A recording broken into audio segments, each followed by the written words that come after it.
Hello and welcome to a new base-based update video. Night Phoenix here to update you on the current status of my game. As you can see, I just bought these new components for the updated version of my game. Just got them in from the Game Crafter a couple days ago. I will have some gameplay hopefully very shortly and upload that as soon as I can. I'd just like to kind of go through some of the major changes to the game, especially since the last couple update videos. So first of all, the board is a lot different. You in fact get technically only half of a board. I've limited the number of boards significantly. So each player will have one of these. These top 3 rows will be your half of the field. These 6 spots will indicate your sentry tokens. And these last 3 rows will be for your base. Then on the bottom, we have your active leader zone, your legendary monster zone, and your passive leader zone. So in gameplay, each player will have their board facing each other in order to combine the 3x6 rows to have a total of 6x6 or 36 tiles for the game field. Alright, additionally, I've made some changes to the cards. Last time I had the physical copy of my game. Every card had 4 stats, but we've made some changes. So now, when drawing cards from your unit deck, they will fall into one of 4 different types. The health type, as indicated in the upper left-hand corner by this red diamond and white heart. The attack type, black diamond with the little sword. The counter type, which is this blue diamond and 2 arrows pointing at one another to symbolize a counterattack. And then this green diamond for movement speed. As always, though, of course, cards will still have a cost. That'll be indicated up here, along with an element. As far as cost goes, for this example card, there are 4 dots, which means that you have to use 4 power tokens, which again are these little cubes, in order to summon this card. 3 of them are indicated by these 3 gold dots, have to be of the same elements of the card. So in this case, 3 of the 4 tokens have to be light type. If you have a power token that's not the light element, say it's of the tenebrous element because it's on a tenebrous territory card, you can spend an additional token to convert that token. Alright? Let's see. So, while your units only have 1 stat, or 1 main stat, the rest of them are reduced to just 1. So if you have an attack type with a main stat of 4, its other stats, so like health, counter, and movement speed, are just going to be 1.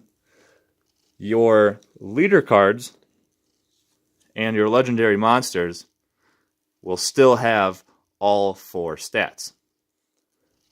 And as you can see by this board, I have the active leader zone, legendary monster zone, and passive leader zone, as I showed you earlier.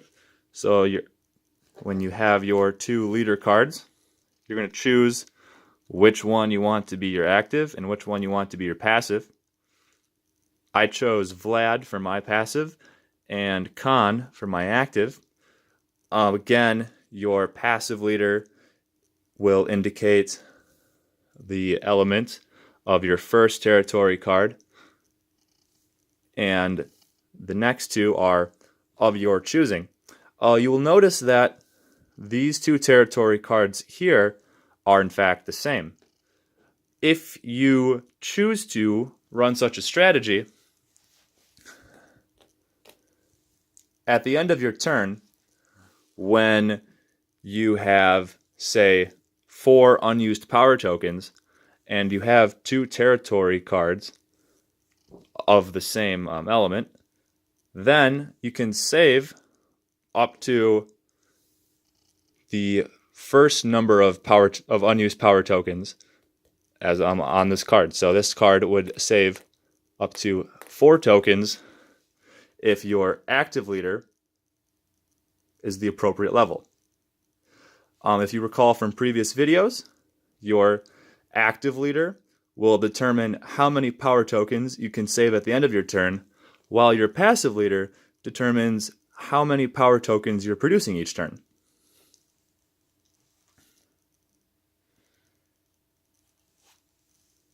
So that's kind of it for the updates to units and leaders, aside from some just aesthetic changes. But lastly, we have changes to the artifacts, enchant, trap, and then we also have constructs. So the new rules for the 2 artifact types, enchant and trap, are that the rank indicated in the upper left-hand corner has to equal the level of one of your leaders. So if Vlad is level 3, then I can use this artifact because it's rank 3. Oh, let me just focus that. Perfect. I'm also working on a rulebook. I will have that hopefully uploaded for you guys to take a look at. And then between enchant and traps are going to be played or activated rather during your opponent's turn, while the enchant cards will be activated during your turn. Some will have special effects that might indicate otherwise, but that's going to be the general rule. And then, as previously, or as these cards used to work, constructs will still be played on top of territory cards. You can still only have 1 construct for each territory card. I have added in the lower right-hand corner here a durability stat. If this wouldn't just focus. Come on. Perfect. Okay. So in the corner here, it has a durability of 6, which means that if your opponent has a siege weapon class unit embedded in one of their legions, and they are in the according row of where this construct is played, then they can potentially destroy your construct if their total attack is high enough.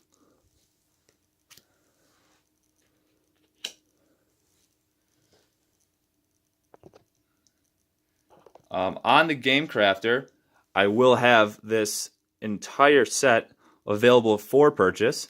It will come with 2 playmat boards. It'll come with sentry tokens for 2 players. It'll come with movement cost tokens, red and green, again for both players. It'll have red and blue Legion pawns, in addition to red and blue power tokens. There will be 2 decks, each complete with resources such as artifacts and constructs, and units, including army, monster, siege weapons. You will have 2 leaders and a legendary monster in each deck. And I will also include these handy dandy sacks, in addition to a d20 for each player. So that about wraps it up for the updates.